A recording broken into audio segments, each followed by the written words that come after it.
Hoje nós vamos dar início ao estudo de mais alguns fenômenos ondulatórios, certo?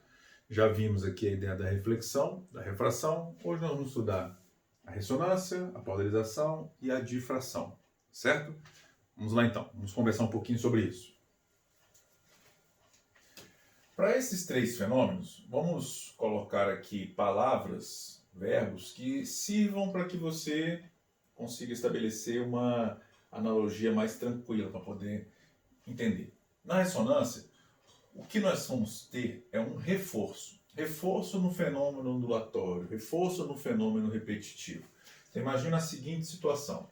Você tem uma criança num balanço, brincando, certo? Com uma certa amplitude. Então, essa criança vai e volta. Se você chega aqui ao lado e essa criança pede para você empurrá-la, a vontade dela provavelmente é aumentar a sua amplitude. Então ela quer que você gaste a sua energia colocando energia nesse sistema ondulatório, nesse sistema repetitivo, nesse movimento harmônico simples. Vamos entender que aqui não tem resistência do ar, que é uma coisa bem tranquila. Então antes de você empurrar, esse sistema já tem um certo o quê? Período, que nós simbolizamos pela letra T. Fatalmente também ele tem uma frequência. Para você empurrar e reforçar, injetar energia nesse sistema, aumentar a amplitude, é interessante que para existir esse reforço, você empurre no mesmo período do movimento. Ou seja, se o balanço vai em volta em 1 segundo, a cada 1 segundo você aplica a força de novo. E se você usa o mesmo período, fatalmente você tem a mesma frequência. Então você trabalha em ressonância com esse sistema. Então a ressonância acontece quando você tem dois sistemas que possuem a mesma frequência e um absorve por algum tipo de fenômeno físico, né? No caso o elemento ondulatório, algum absorve energia do outro. E a partir daí começa a ter uma vibração igual ou reforça aquilo que já existe. Legal? Então esse é o primeiro fenômeno da ressonância. Quanto a exemplos de ressonância, nós temos aquele velho exemplo da ponte, que está com a mão de soldados andando em cima da ponte, todos marchando, batendo o pé no mesmo momento, no mesmo intervalo de tempo, faz com que o piso todo, vamos chamar de ponte, absorva aquela energia com frequências idênticas e entre em ressonância. Legal? É um bom exemplo de ressonância. Vamos para um outro exemplo de ressonância na prática, muito importante para a gente. Vamos lá. Aqui nós temos um instrumento, né? Podemos chamar isso de instrumento sonoro. Esse aqui é um diapasão. Esse aqui emite uma nota musical, que é a nota musical equivalente ao Lá, né? O A, 440 Hz. Quando eu bato esse instrumento aqui, ó, ele emite um som. Ele vibra e perturba as moléculas de ar à sua volta, e esse som, com uma certa intensidade, chega até minha membrana timpânica. Mas eu não tenho esse som tão intenso, eu não consigo, em termos de volume, ter uma percepção tão boa. Mas quando, por exemplo, eu uso um instrumento, por exemplo, tá? Poderia ser um instrumento qualquer, esse instrumento tem uma caixa, aqui nós percebemos uma caixa oca. Esse instrumento, ele tem uma caixa que nós chamamos de caixa de ressonância. Então, quando eu bato aqui, ó,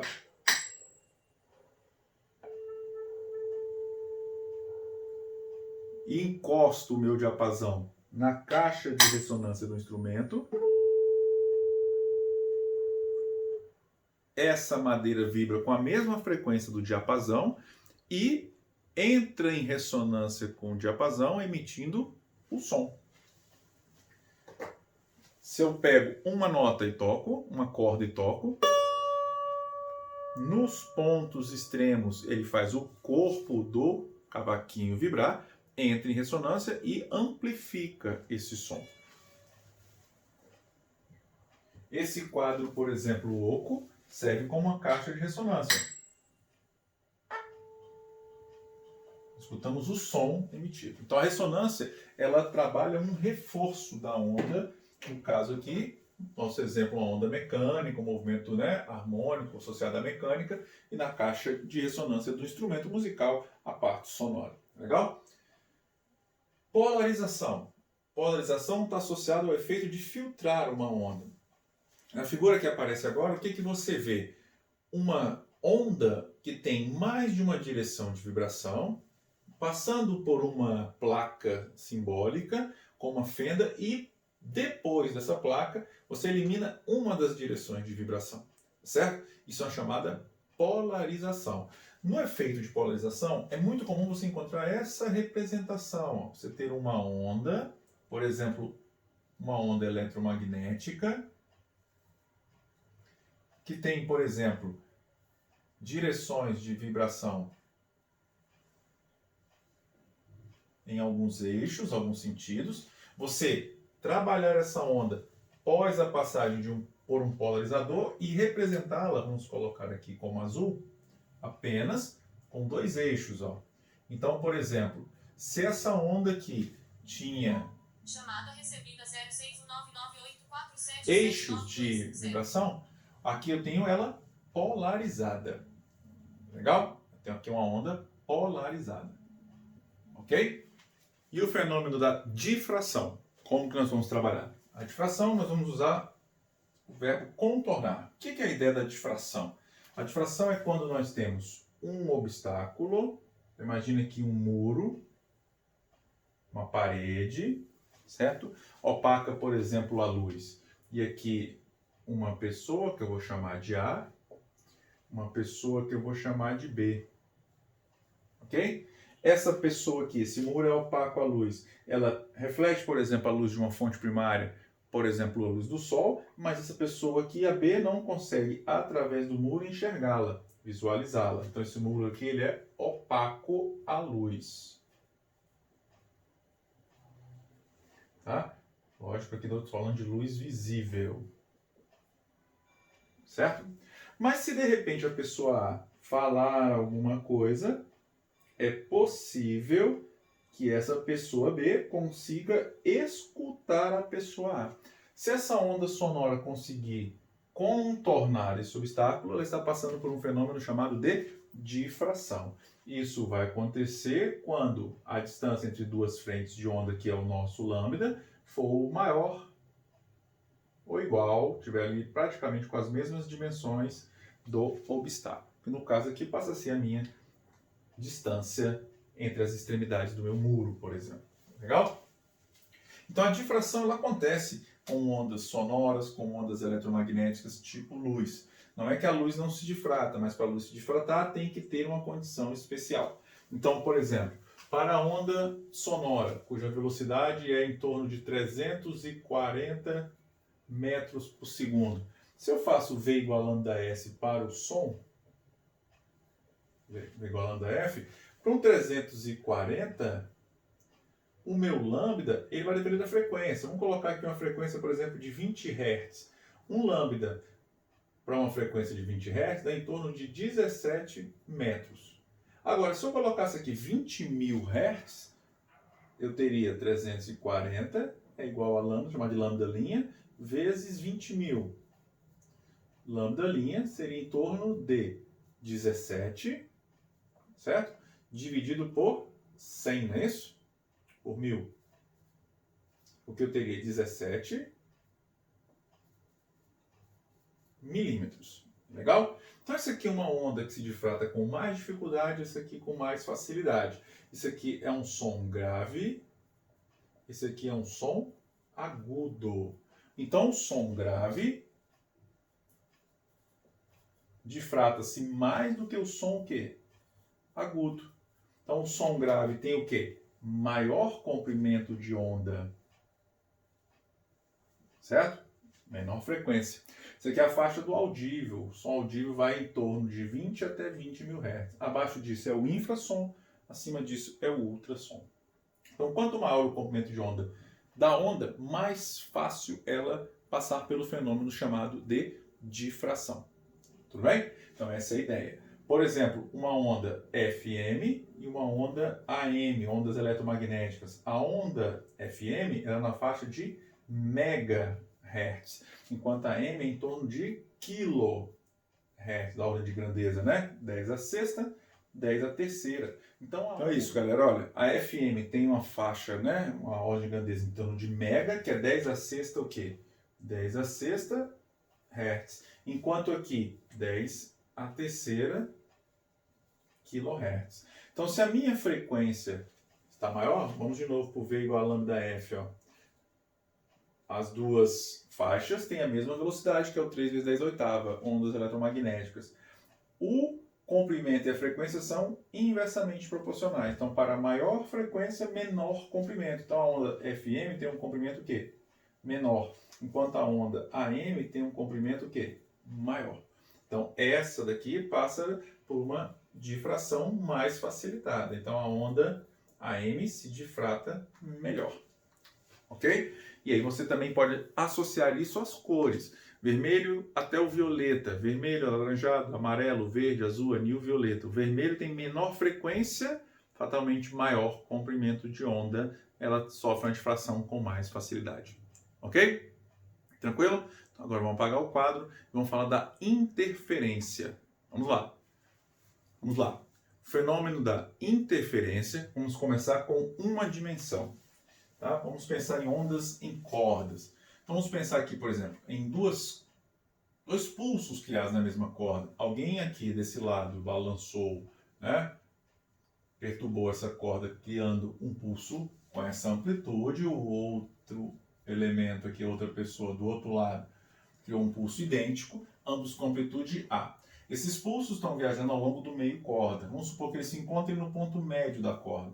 O que vai acontecer nesse ponto? Nesse ponto, os dois pulsos vão ter as suas amplitudes somadas, formando naquele ponto um pulso com amplitude 2A. Agora, interessante, isso é um elemento teórico que acontece no ponto. Esses dois pulsos se propagam, se encontram, têm as suas energias potenciais somadas, gerando a minha amplitude de 2A. Na sequência, os pulsos passam como se fossem um por dentro do outro e voltam a ser pulsos idênticos. Esse pulso, na sequência, continua, então ele vai gerar esse elemento para a esquerda e esse aqui vai aparecer do lado de lá para a direita. Se na minha corda tivesse sido criado dois pulsos, vamos fazer isso aqui, ó, com fases opostas, ou seja, um com amplitude para cima A, outro com amplitude para baixo A, eu poderia chamar de mais A e menos A. Quando esses pulsos se encontram, esse pulso aqui, vamos agora dar um nomezinho, né? Chamá-lo de número 1. Quando ele se encontrar com o pulso número 2, a minha corda vai, naquele instante da superposição dos dois pulsos, aparecer com formato retilíneo, com uma amplitude resultante aqui de 0. Mas na sequência esse pulso passa por aqui e aparece novamente para cima. Esse pulso que estava, entre aspas, para baixo, passa logo na sequência e aparece para baixo, como se nada tivesse acontecido. Então a interferência é um fenômeno que acontece no ponto, mas nós temos aí a independência dos pulsos sendo trabalhadas. Legal? Tudo bem, galera? Essa interferência é chamada de interferência construtiva, essa interferência é chamada de interferência destrutiva. Se os pulsos têm tamanhos diferentes, por exemplo, 2A e 3A, o somatório dá 5A. Se eu tenho mais A e menos 2A, na interferência aqui destrutiva daria menos A para baixo. E assim sucessivamente. Isso para uma dimensão. Nos exemplos para duas dimensões, é muito interessante nós usarmos o seguinte modelo. Pensa, por exemplo, numa superfície de água, você pega dois pincéis como esse e bate simultaneamente na superfície da água, criando ondas circulares. Aqui uma fonte de onda, uma visão, né, frontal, olhando de cima, eu vou batendo e vou criando ondas circulares. Vamos chamar essas linhas cheias de cristas e os espaços entre as linhas cheias vamos chamar de vales. Se simultaneamente eu crio aqui, ó, ondas idênticas àquela ali, também vou ter minhas cristas e meus vales. Vai existir um momento em que essas ondas, frentes de ondas vão se encontrar, e onde elas se encontram, eu vou ter interferências construtivas quando eu tiver crista com crista, e aqui, ó, interferência destrutiva quando eu tiver a crista de uma com o vale da outra. Por exemplo, a crista pretinha com o vale da azul. Legal? Então tem as interferências construtivas e destrutivas. Aqui nós já começamos a entender o seguinte. Por exemplo, aqui a minha interferência é construtiva. Mas veja a seguinte situação. Essa onda para sair daqui até aqui, ela teve um certo deslocamento. Essa frente de onda aqui, ó. Vou chamar essa frente de onda de número 1. E a frente de onda azul também teve que ter um deslocamento. Número 1 azul. Eu começo a fazer uma análise pela diferença de percurso.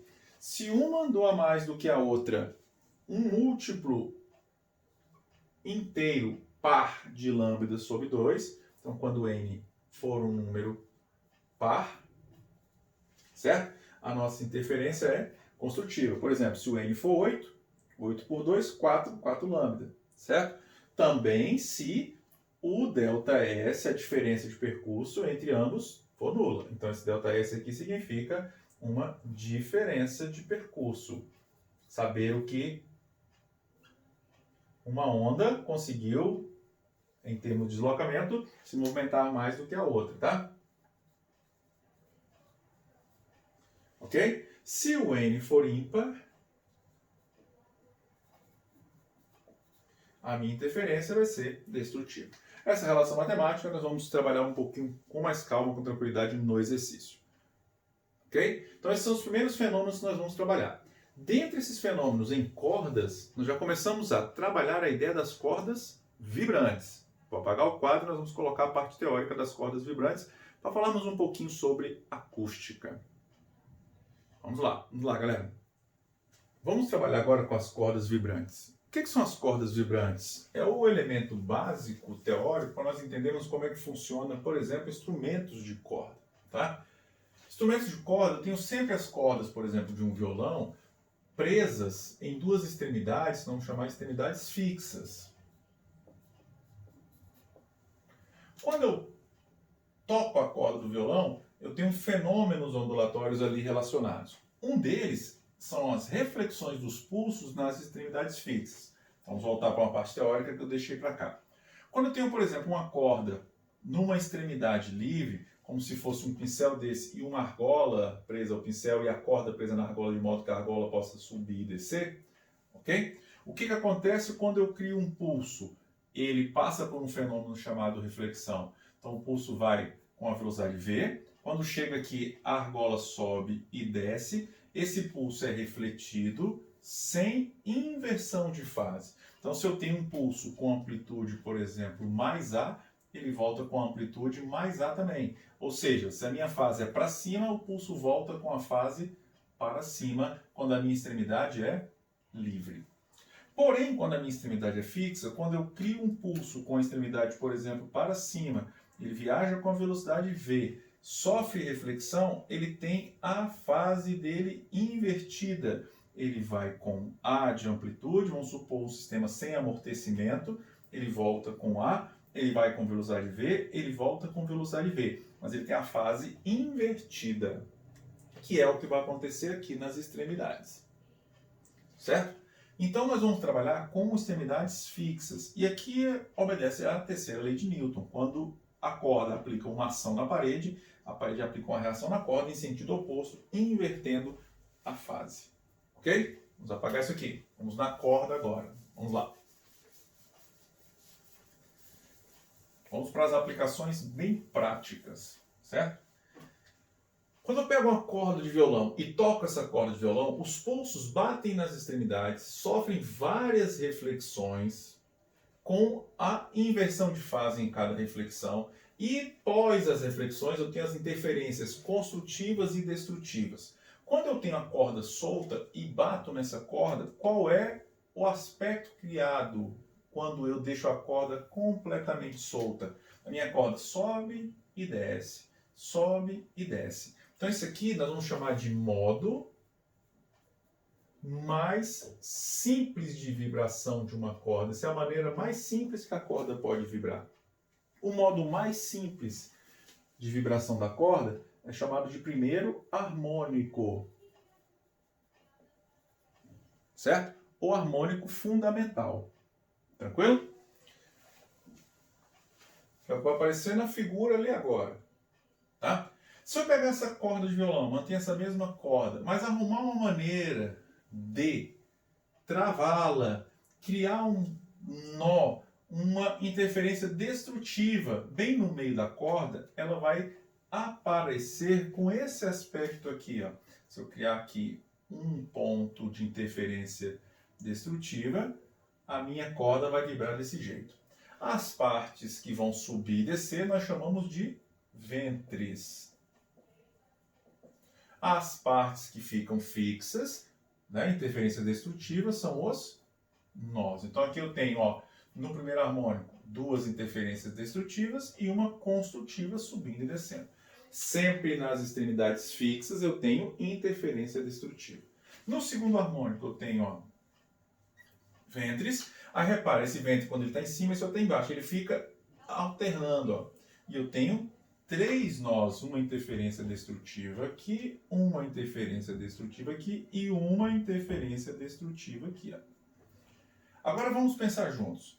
Essa corda tem um tamanho L, certo? Quando eu tenho o primeiro harmônico, repara que eu tenho meia onda, a outra metade de onda completaria aqui o desenho. Meia onda. Para o primeiro harmônico, o que eu tenho? O comprimento L sendo igual a meia onda, lambda sobre 2. No segundo harmônico, que é o segundo modo mais simples, eu tenho o quê? Uma onda inteira. O meu L passa a ser igual a lambda. Agora você concorda comigo que eu posso multiplicar aqui por 1, certo? Posso multiplicar aqui por 2 se eu dividir aqui por 2. Então eu posso escrever que o meu L para as minhas cordas, ele fica igual a N vezes lambda sobre 2, onde o N passa a ser o número do harmônico. Primeiro harmônico, 1 lambda sobre 2. Segundo harmônico, 2 lambda sobre 2. Quinto harmônico, 5 lambda sobre 2. E o N, 2, ó. 2 ventres, ó. Primeiro harmônico, 1, ó o desenho. 1 ventre. Então esse aqui, além de ser o harmônico, você pode reconhecer, por exemplo, numa figura, como sendo o número de ventres.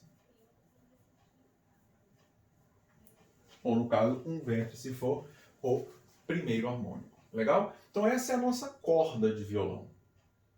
Legal? Se eu aplicar isso aqui junto com V igual a lambda F, certo? Se eu isolar, por exemplo, o F aqui na minha equação, o F fica igual a V sobre lambda. Mas pega o lambda daqui, ó, 2L sobre N. Então, F é igual a NV sobre 2L. Então, a frequência que a corda de violão emite está associado à velocidade na corda, né, da onda na corda, ao tamanho da corda e ao harmônico associado. E essa velocidade da onda na corda nós buscamos lá na equação de Taylor, que diz que a velocidade de uma onda numa corda pode ser trabalhada pela raiz quadrada da tração na corda dividido pela sua densidade linear. Então, T é a tração e o Mi é a densidade linear. Vamos entender o que é densidade linear. Vamos lá. Existem 3 tipos de densidade: linear, superficial e volumétrica. A mais utilizada é a volumétrica, que é a massa por volume. Mas a densidade linear, que aqui nós vamos simbolizar pela letra Mi, é a massa da corda pelo seu tamanho. Então a massa da corda associada ao seu tamanho me dá uma ideia da corda ser mais grossa ou ser mais fina. Então vamos aqui, ó. Vamos pensar nessa frequência associado à tração e à densidade da corda. E vamos pensar no instrumento de corda para nós termos uma noção mais prática. Então veja esse instrumento aqui. O que eu tenho? As cordas têm um comprimento que vai da extremidade fixa até essa outra extremidade fixa. Legal? Eu tenho cordas que são mais grossas, cordas que são mais finas. Cordas que são apertadas ou folgadas para emitirem sons com a frequência que nós queremos, que vai ser a ideia da nota musical. Então, por exemplo, isso é uma nota Mi. Essa corda está solta. Quando eu toco essa corda solta, eu estou emitindo, trabalhando o primeiro harmônico. A corda está subindo e descendo. Se eu quiser trabalhar o segundo harmônico, o que eu tenho que fazer? Emitir essa nota musical no meio da corda, bem no meio dela. Colocar meu dedo e soltar. Não é colocar o dedo e segurar. Porque eu coloco o dedo e seguro. Eu estou trabalhando com um comprimento menor. Aqui eu toco e solto. E aí eu vou ter meia onda aqui e a outra meia onda aqui, ó. Isso, primeiro harmônico. Segundo harmônico da mesma nota. Primeiro harmônico. Segundo, primeiro harmônico. Segundo harmônico. Se eu quiser o terceiro harmônico, eu busco um terço da corda, toco e solto, e eu vou criar 3 metades de onda, um desenho que vai aparecendo nos exercícios que você vai trabalhando. Legal? Agora vamos lá. Essa nota aqui, emitida, tem uma frequência. Se eu quiser alterar essa frequência, eu posso soltar ou apertar a tarraxa. Quanto mais eu apertar a tarraxa, maior a tração, mantendo a mesma corda, eu aumento a velocidade. Aumentando a velocidade, eu aumento a frequência. Aumentar a frequência é tornar o som mais agudo. Então já vamos para a primeira qualidade fisiológica do som, certo? O que é um som mais agudo comparado com outro som que vai ser mais grave? O som mais agudo é um som de frequência maior. Um som mais grave é um som de frequência menor. Legal? Então vamos fazer uma comparação muito simples. Aqui, nesse instrumento, é bem fácil de perceber. Eu tenho a nota Mi. Essa nota também é uma nota Mi. Essa nota Mi mais aguda, ela está numa frequência maior do que essa mesma nota Mi. Daqui a pouco nós vamos discutir a ideia da acústica. Legal? E aí vamos trabalhar essa ideia das oitavas, por exemplo, 1 oitava acima, 2 oitavas acima e assim na sequência. Vamos supor que eu tracionei essa corda igualmente em relação a essa. Essa corda aqui, por ser mais fina, que é uma menor densidade, veja que é inversamente, menor densidade, maior velocidade. Maior velocidade, maior frequência. Então eu trabalho as notas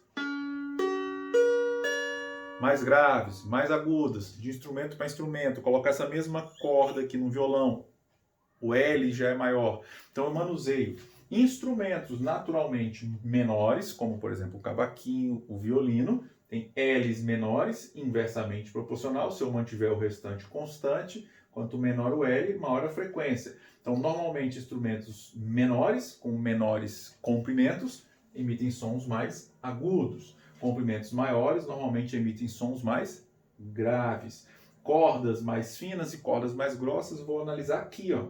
Cordas mais apertadas ou mais folgadas eu vou analisar aqui. Diretamente proporcional ao V e o V diretamente proporcional ao F. No final eu observo se o F é maior ou o F é menor. Quanto maior o F, mais agudo. Quanto menor o F, mais grave. Grave. Menos grave, menos grave, menos grave, mais grave, mais agudo. Legal? Menor comprimento utilizado, maior comprimento utilizado, intermediário. Certo? Então a ideia dos comprimentos das ondas, das cordas, nos dá a ideia de instrumentos musicais, mais ou menos graves. Junto, lógico, com a sua caixa de ressonância e tudo associado aos harmônicos. Beleza?